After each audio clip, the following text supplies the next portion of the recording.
Hey guys, welcome to this video. This is John Watts. I'm a consumer protection lawyer, and we're going to look at an 11th Circuit Court of Appeals case from about a year ago, January of 21. And this involves the FDCPA, Fair Debt Collection Practices Act. And specifically what has happened here is the consumer has sued Midland Funding, LLC, based upon representations made by Midland Credit, which is a related company.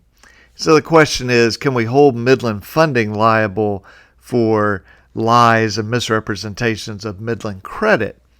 And I want you to see this for a couple reasons. One, it shows us that there can be multiple ways to try to get to the desired result. And we have to make choices in whether we continue to make certain arguments, whether we withdraw those arguments. There's only so much room to make arguments. There are page limits and things like that. And then I also want you to see that we have two judges that feel very, very confident about a particular point. And then one judge who feels just as confident that the first two are wrong. And then there's a lot that they do agree on. So I want you to see this because normally in the opinions we're looking at, there are not many what are called dissenting opinions where a judge says, I disagree with you, but we'll see that here. So let's take a look and see what we have going on. So the question in this appeal is whether debt collector Midland Funding can be held liable for allegedly false representations that a different entity, Midland Credit Management, made while acting on behalf of Midland Funding. And the trial judge, the district court, found that Midland Funding was not liable, so it threw the lawsuit out at summary judgment. And the majority opinion says we hold Midland Funding cannot be held liable for credit management's representations. And so they affirm, which means they agree. Now, we'll point out, as we sometimes do, this is a do not publish opinion. It's a real opinion. It just means the court in a follow-up case is not bound by this decision. Okay? But it certainly affects Midland Funding and this consumer.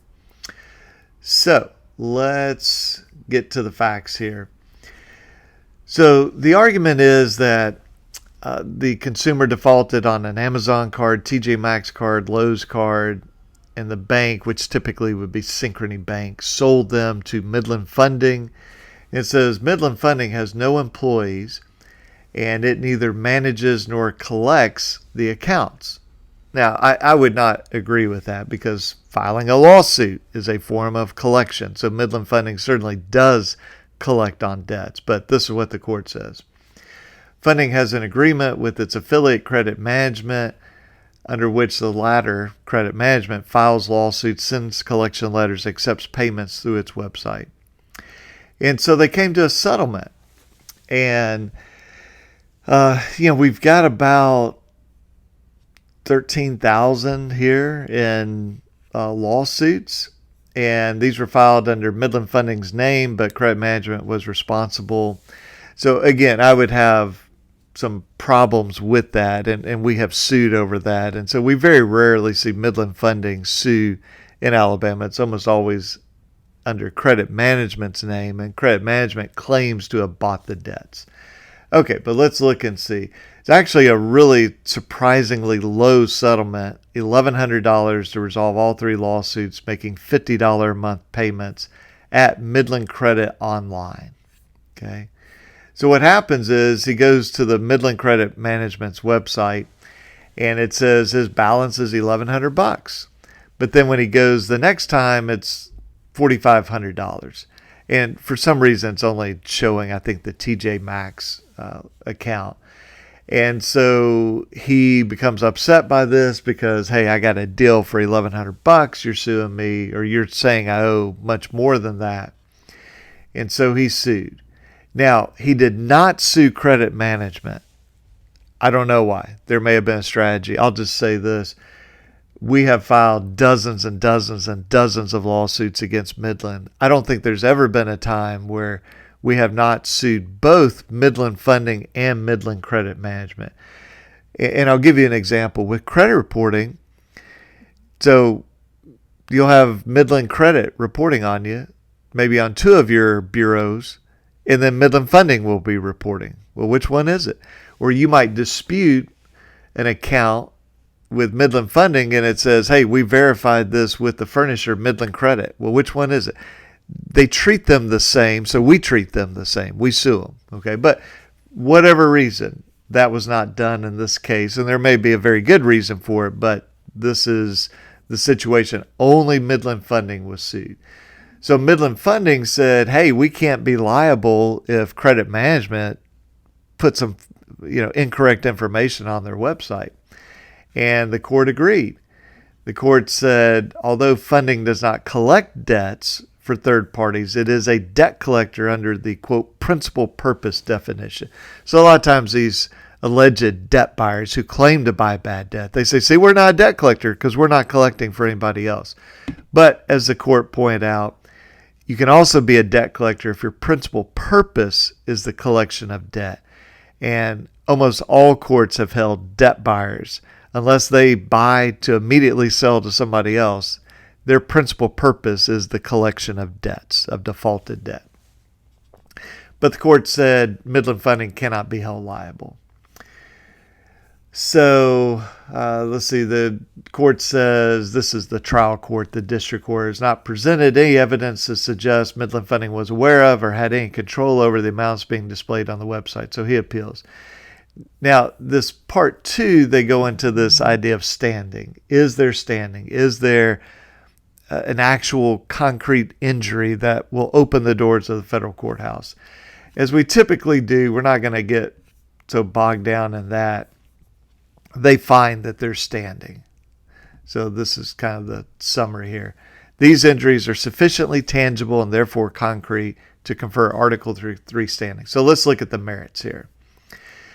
So the consumer sues Midland Funding under sections of the FDCPA that prevent a debt collector from using any false, deceptive, or misleading representation or means with collection of debt, including false representation of the character, amount, or legal status. So kind of the big section is 1692E, and then specifically it's E2A. They say, but the undisputed facts establish funding did not make any representations itself or control the management's website. So there are 4 arguments that the consumer makes. The first one, in my view, is the best one. It's certainly the one that we have used probably for 16 years now, and we've never had a problem with it. I don't know what came out in discovery. In other words, where depositions were taken and things like that. There may be a reason why this would not work in this particular case. But again, I'll just tell you, in all of our cases, we rely very heavily on this first argument. Say, agency principles and the common law ideas about vicarious liability, which all that means is that if you have, in sort of the old-fashioned language, a master-servant relationship, or we would call it an employer-employee, or a principal and an agent. It means when somebody's acting on behalf of somebody else, then if the one who's actually doing the physical act does something wrong, well, then the one that is the employer, the principal, etc., they are liable for the acts of their employee or agent. So give you a simple example. J.B. Hunt Trucking Company. They don't drive the trucks. I mean, it's a company. So they have employees that drive the trucks. Well, if that employee runs a red light and hits you, that employee is certainly liable, but so is J.B. Hunt, because that's what's known as in the line and scope of the employment. Now, what if the driver was an agent, so not an employee, okay, but they were acting on behalf of J.B. Hunt. So the truck says J.B. Hunt, they're hauling loads for J.B. Hunt, and they run the red light. Well, again, J.B. Hunt's going to be responsible for that. Now, sometimes the acts of an agent will not be the responsibility of the so-called principal, but the general rule is if one company asks somebody else, either another company, another human being, to do something for them, and the person actually doing it does it wrong, the original company is going to be at fault for that. So again, we call this vicarious liability. You act vicariously through somebody else. We call this respondeat superior, the same thing. And if you look in cases that, probably up till maybe 10, 15 years ago, a lot of times this is known as the master servant or employer, employee, or principal agent. It's all the same thing. It's just depending on how this is worded. Okay, so here's the problem for the consumer. The consumer expressly disclaimed any reliance on vicarious liability or agency principles. And so they say, so we don't have to look at all this other stuff. And by the way, this one, I'll highlight this, is one that we cite all the time. Analyzing agency principles holding general partner vicariously liable for FDCPA violations of other members of the partnership. So, again, I don't know the reason. Then there may be a fantastic reason, but that vicarious liability or agency relationship argument was dropped. So here's a second argument the consumer makes. Look at the definition of a debt collector, and it talks about under regularly collects or attempts to collect directly or indirectly debts owed or due or asserted to be owed to another. Well, look at that word indirectly. Okay, so the first part, which uses any instrumentality, the principal purpose of which is collection of debts. They call that the regularly collects clause, and the second is the principal purpose clause. And in a way, I think they sort of have this backwards. The regularly collect is really subpart 2, and the principal purpose, let me just highlight this, is really part 1. But anyway, so they say, look, if you satisfy either clause of this, then you're a debt collector. And the consumer says the use of the word indirectly says, well, you could act indirectly through your agents. But they say the regularly collects clause, that's the only one that includes the word indirectly. Okay. And so they say the parties concede that funding is not a debt collector under the, quote, regularly collects clause, but only under the principal purposes. So it's sort of technical and parsing out the language, but they say, no, that won't work for you.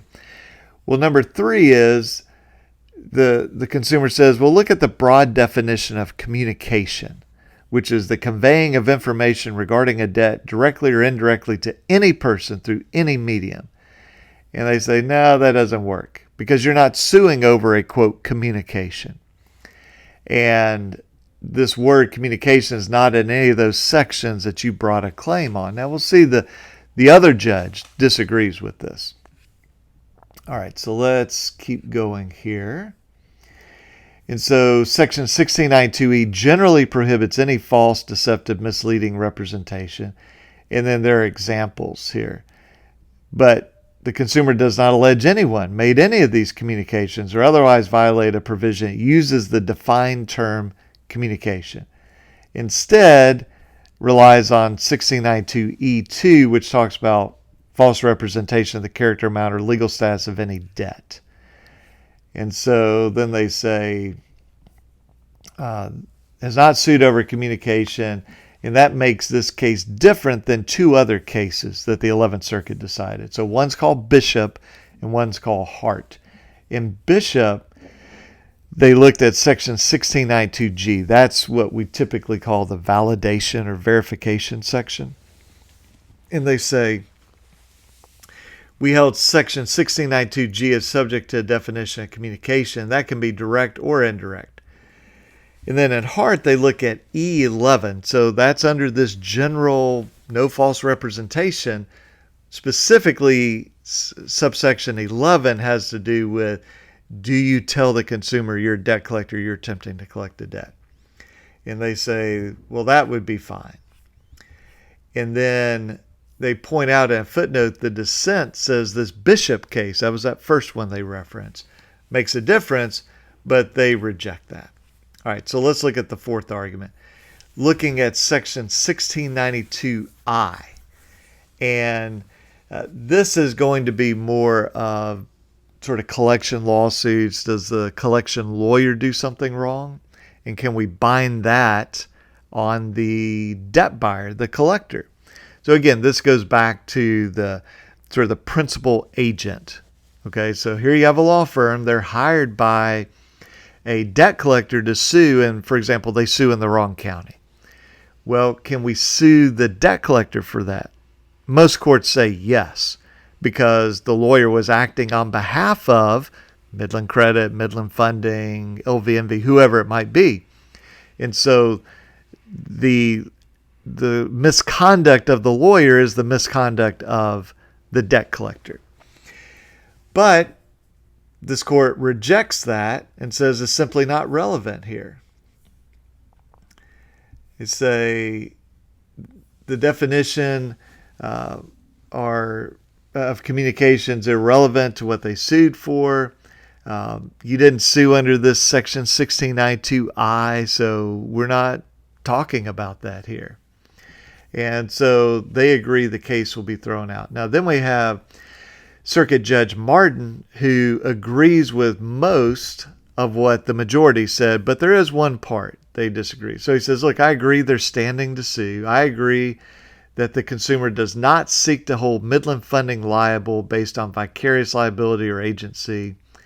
And so we don't have to decide whether we're going to basically do what every other circuit does, which is a debt collector can be vicariously liable for the acts of its affiliates or its agents. All right. So then the majority opinion is also correct. Does not allow us to decide whether it can be indirectly liable under the regularly collects clause of a debt collector and the venue provision. That's at section 1692I, which basically says you have to sue in the county where the consumer lives or where the consumer signed the contract. They say the venue issue is not at issue. Okay. But here's where we have this dissenting opinion. This judge says, I believe Midland Funding could be found liable to the consumer for indirect communications made to him through the website of Midland Credit. And the settlement agreement says payments are to be made at midlandcreditonline.com. I don't see that settlement agreement tells Mr. Rivas, the consumer, any other way to pay. And then this judge looks at, well, let's see what the word communication means. It's been defined in the FDCPA. How's it been defined? Conveying of information regarding a debt directly or indirectly to any person through any medium. It's pretty broad. I mean, if you said, I'm trying to figure out a way to make it even broader than that, you would struggle to do that. So they say, or this judge points out, the majority opinion says, well, that word communication is not used in the sections you sued under. And he says, well, Section 1692E generally makes it unlawful for a debt collector to use any false, deceptive, or misleading representation or means in connection with the collection of debt. And I read the any to include indirect communications.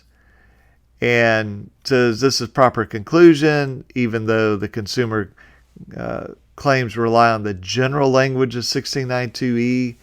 And so he says, I come to this for three reasons. First, we look at 1692E as very broad scope, broad prohibitions. And that's big enough to include false or deceptive indirect communication. Number two, interprets, this is a general concept of statutory interpretations, a general statutory term in light of the specific terms that surround it. So we might have sort of a general phrase in a statute, but if other parts of the statute get very specific about it, that may influence how we view it.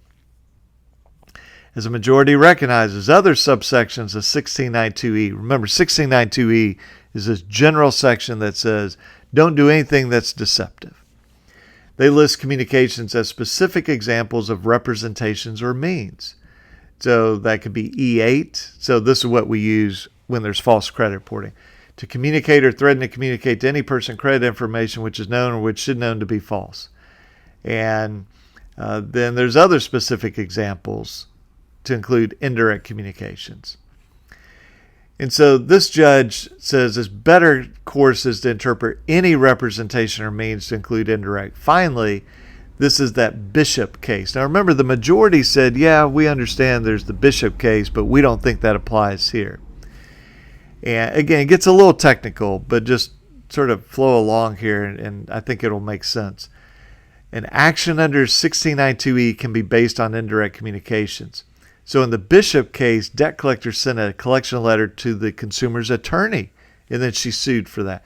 And let me just say this. There are some courts that have said, well, you can lie to the consumer's attorney, and the consumer can't do anything about it because the consumer's attorney is supposed to interpret and shield the consumer.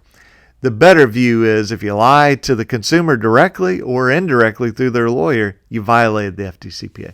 That's what the 11th Circuit said. So this court first held the letter was an indirect communication and that she had stated a claim under Section 1692E, which is the section we're looking at here. I say this shows Section 1692E prohibits false or deceptive indirect communications, like the letter sent to the lawyer and Bishop and like statements posted on Midland Credit's website. So the court counts, this is talking about the Bishop court, its analysis in terms of 1692Z general language. And then even to the extent Bishop opinion relied on 1692E10, which is another subsection, that specific provision also lacks a term communication. So this must mean, so you can see the logic here, the reasoning, whether you agree or disagree with Judge Martin, you see the logic and the reasoning of Judge Martin here. So this must mean that a claim under 1692E can be asserted based on indirect communications, even at the subsection of the statute, talking about a subsection of 1692E, does not use the word communication. So majority attempts to distinguish Bishop because Bishop also asserted a claim under 1692G. And let's see what the judge says about that. Just says our court's ruling in Bishop nowhere relied on 1692G's use of the term communication. So the court simply held that Bishop alleged sufficient facts to state a claim under 1692E based on the letter to her attorney. And so this judge, Martin, says, I read 1692E's broad prohibition on, and let me just highlight this, because again, I want you to focus on how broad this is. It's talking about any false, deceptive, or misleading representation or means in connection with the collection of any debt. He says, I think that includes indirect communication. So I would allow the consumer to proceed against Midland Funding under Section 1692E. And a jury could find that Midland Funding indirectly communicated with the consumer through Midland Credit's website. Reasonable jurors, this is the test, could a reasonable jury come to this conclusion? Could find the settlement agreement required him to use Midland Credit's website. And so any representations on there were the indirect communication from Midland Funding. Now, Midland Funding says, actually, you were not required to pay online. He says, that sounds like a great jury argument. You know, that's what you ought to try to convince a jury with. So, again, I wanted us to see this case, for one, so that you can see that sometimes judges disagree. So there's not always certainty here on what the law is, but also how these judges come to their conclusions, how they use previous cases. And you see they both use this case of Bishop to reach different results. The majority said, see, this means the consumer loses. The dissenting Judge Martin says, no, this is why the case should be reversed, and you get to go to a jury trial.